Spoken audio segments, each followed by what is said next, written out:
Peace and Black Power family. This is Brother Agyei Tyehimba from Harlem Liberation School, where we teach Black people to wake up, clean up, and stand up. There's a few things that I really detest and dislike. One of them is a bully, a liar, Counted at least 22 false claims from Donald Trump. a narcissist, and someone who's oppressive to immigrants. The Democrats say, please don't call them animals. They're humans. I said, no, they're not humans. They're not humans. They're animals. Nancy Pelosi told me that. She said, please don't use the word animal, sir, when you're talking about these people. I said, I'll use the word animal because that's what they are. To women. You wouldn't have your job if you weren't beautiful. It's very sad. It must be a pretty picture you drop into.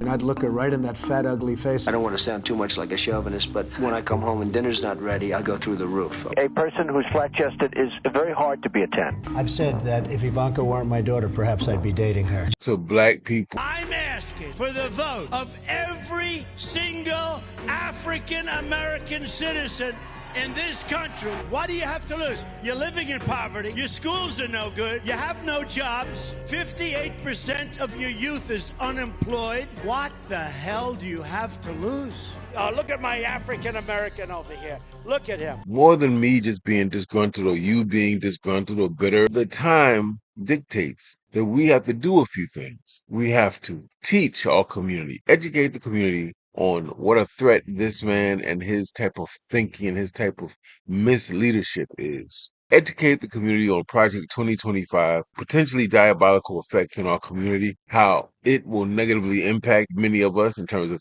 healthcare, civil rights discrimination, loss of jobs, loss of social services. And then, family, we can't just educate the community. We can't just get upset. We have to then begin to mobilize and organize our community to resist the Heritage Foundation and people like Donald Trump. It doesn't matter if you identify as American or not. If you live here, what he's going to do will negatively impact you, and you should be concerned, and you should organize with like-minded brothers and sisters who are serious and committed and want a better life for themselves and their children. But as we resist, let's also talk about how we're going to build the type of society that we want to see, where we govern, where we are self-reliant, where we exercise self-determination, where we build our own institutions. And if we can do that, then this Project 2025 and Donald Trump's arrogant and ignorant and incompetent emergence as a political figure will have meaning.